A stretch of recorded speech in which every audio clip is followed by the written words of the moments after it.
Assalamualaikum warahmatullahi wabarakatuh. Saya Nurhayati Sinaga, PNS SMA Negeri 15 Kota Bekasi. Saya pada saat ini mengajar biologi kelas 12.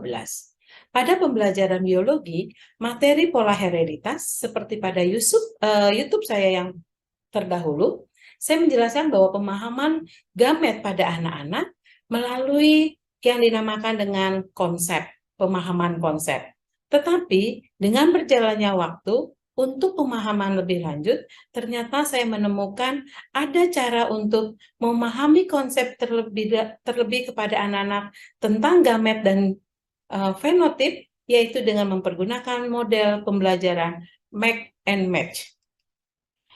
Model pembelajaran Mix and Match adalah salah satu model pembelajaran yang dapat digunakan untuk lebih memahami konsep genetika atau pola hereditas dengan menggunakan kartu silang. Dengan kartu silang ini, saya singkat dengan nama Karsil. Langkah-langkah dengan model pembelajaran biologi dengan Mix and Match, yang pertama, siswa dibagi menjadi 2 kelompok. Kedua, kelompok kecil terdiri dari 6 orang. Maka dalam satu kelas itu kita akan menemukan 6 kelompok. Kelompok A itu terdiri dari A1, A2, dan A3. Sedangkan kelompok B akan kita bagi menjadi kelompok B1, B2, dan B3. Nah, pada kelompok A, ini adalah kelompok yang kita sebut dengan nama kelompok genotip. Nanti pada kelompok B kita sebut dengan kelompok fenotip. Kelima, langkah yang kelima adalah guru menyediakan 36 kartu genotip dan 36 kartu fenotip. Selanjutnya, masing-masing kelompok akan mengambil nomor undian untuk permainan ke-1 atau kedua. Nah, setelah kelompok itu kita bagi, anak-anak sudah tahu kelompok A atau kelompok B, maka kita akan memfasilitasi anak-anak tersebut untuk mengambil bagian.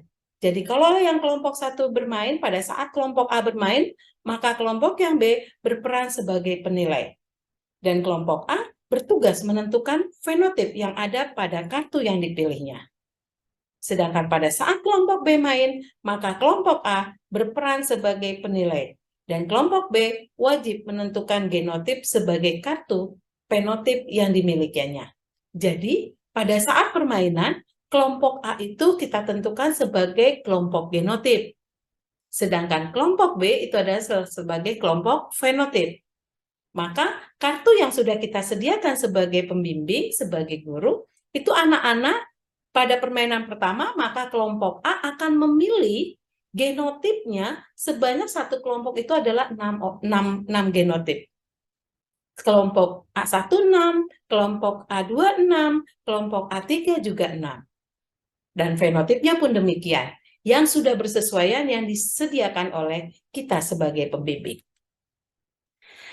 Pada waktu permainan, kita dibatasi hanya 12 menit setiap bermain. Kenapa 12 menit? Karena kita hanya menyediakan 12 kartu untuk satu kelompok.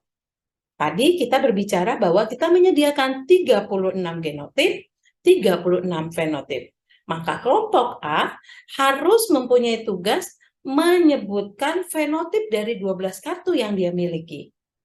Pada saat dia mencocokkan antara genotip dengan fenotipnya, maka diserahkan kepada kelompok B sebagai penilai.